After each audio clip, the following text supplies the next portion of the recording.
क्या आप लोगों में से कभी किसी ने सोचा है कि हमारी ये पृथ्वी हकीकत में आखिर किस चीज से बनी है और यह सौर मंडल में किस चीज पर टिकी हुई है, या आज हम जिस ठोस जमीन पर चल रहे हैं उसके ठीक नीचे क्या हो सकता है। साथियों, आज के इस टेक्नोलॉजी के युग में अगर हम इंसान पृथ्वी से 5 करोड़ किलोमीटर दूर मंगल ग्रह पर जा सकते हैं तो पृथ्वी के आर पार निकलने के लिए तो मात्र 12,000 किलोमीटर ही जाना है। इसके लिए पृथ्वी का सबसे गहरा खड्डा वैज्ञानिकों द्वारा खोदा गया है, जिसका नाम है कोला सुपर डीप होल। इसकी गहराई 12 किलोमीटर है। लेकिन आखिर ऐसा क्या हुआ कि वैज्ञानिकों ने इस होल को मात्र 12 किलोमीटर ही खोदा और रुक गए। मैं जानता हूं, इस तरह के सवाल आप सभी लोगों के मन में अक्सर उठते ही रहते हैं, लेकिन कभी भी आपको इस बारे में एक सही जवाब नहीं मिल पाता है, क्योंकि हम सब ने अपने जन्म से लेकर आज तक इस धरती के बाहर की चीजें जैसे कि ऊंचे ऊंचे पहाड़, वे सुंदर सुंदर झरने और तेजी से बहती हुई नदियों का ही अनुभव किया है। और हम ऐसे में जरा सा भी अंदाजा नहीं लगा सकते कि जो धरती ऊपर से इतनी सुंदर और मनमोहक दिखती है वो असल में अंदर से कैसी होगी। खैर, आज के इस वीडियो के अंदर हम आप सभी को इस पृथ्वी के बिल्कुल नीचे ले जाने वाले हैं और पता लगाएंगे कि आप इस धरती के जितना नीचे जाते जाओगे उतनी नीचे आपको इसमें क्या कुछ देखने को मिल सकता है। तो आइए अब ज्यादा देर न करते हुए बढ़ते हैं आगे और सबसे पहले जानते हैं कि पृथ्वी के अंदर क्या है। हमारी पृथ्वी का अंदर का भाग पूरे 4 लेयर्स में बना हुआ है: crust layer, mental layer, outer core और इनर कोर। साथियों, इनमें सबसे ऊपरी लेयर यानी कि क्रस्ट लेयर है, जिस पर हम सब रहते हैं। आपको धरती के अंदर जो भी गड्ढे जैसे कुएं, बड़ी बड़ी खदानें दिखाई दे रही हैं, वो सभी इसी लेयर के ऊपरी हिस्से में ही मौजूद हैं।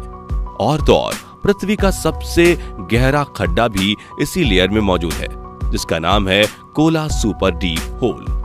अगर आप इसके बारे में नहीं जानते तो हम आपको बता दें कि कुछ साल पहले वैज्ञानिकों ने रूस में दुनिया का सबसे गहरा खड्डा खोदने का प्लान तैयार किया था। रूस में खोदे गए इस खड्डे की गहराई 12 किलोमीटर और यह खड्डा पृथ्वी के ऊपरी भाग में यानी कि क्रस्ट लेयर में ही समाप्त हो जाता है और इस पर वैज्ञानिक ने पूरे 20 साल तक काम किया था।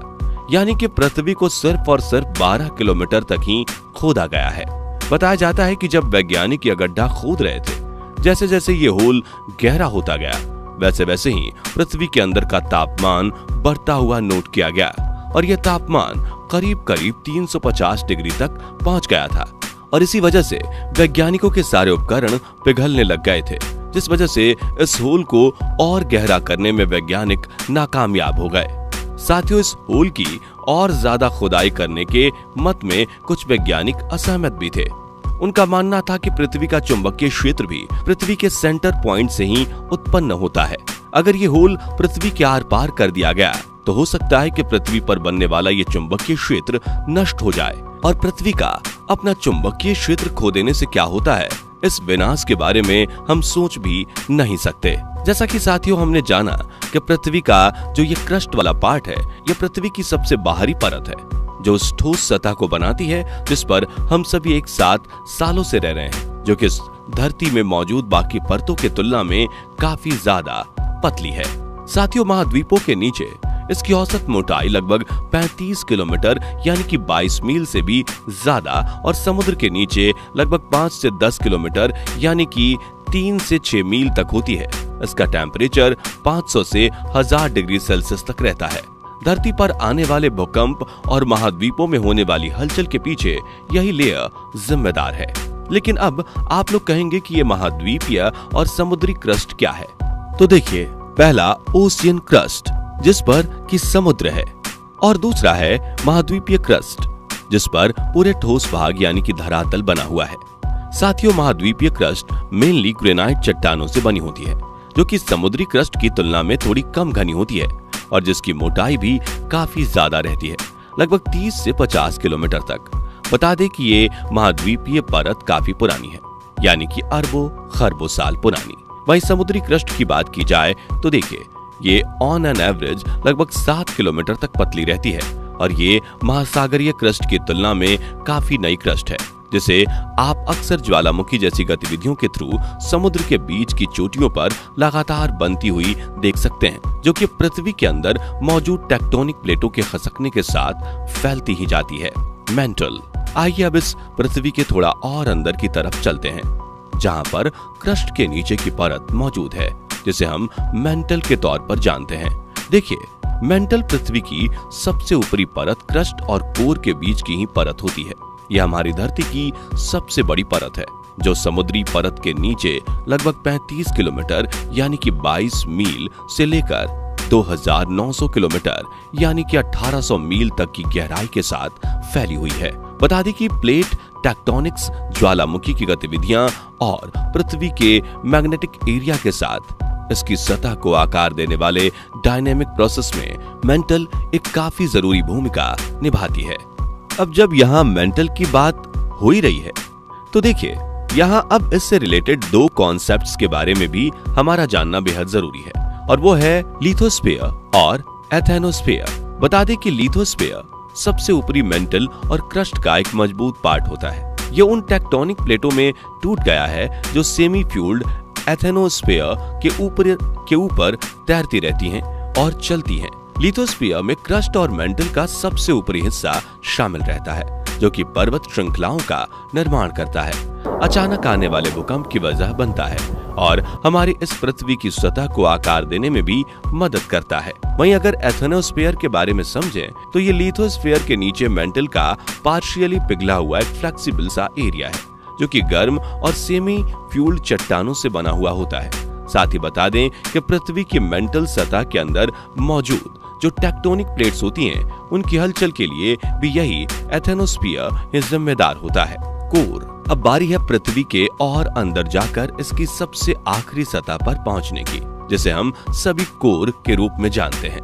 देखिए, पृथ्वी की कोर हमारे प्लेनेट की सबसे गहरी और अंदरूनी परत है, जो मेंटल के ठीक नीचे ही होती है। बता दें कि यह पृथ्वी के अंदर का सबसे ज्यादा गर्म और दबाव वाला एरिया होता है, जहां का टेम्परेचर 5000 सेल्सियस से लेकर 6 से 7000 सेल्सियस तक आराम से पहुंच जाता है, जो फिर पृथ्वी के अंदर की हलचलों और मैग्नेटिक एरिया को बनाने का काम करता है।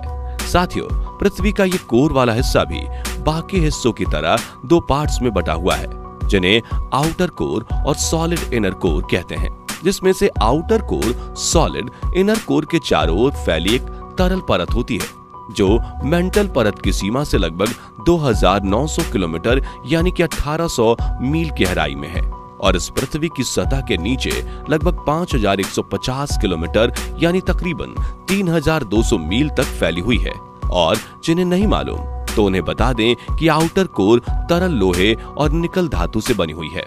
इसके बाद बात आती है सॉलिड इनर कोर की।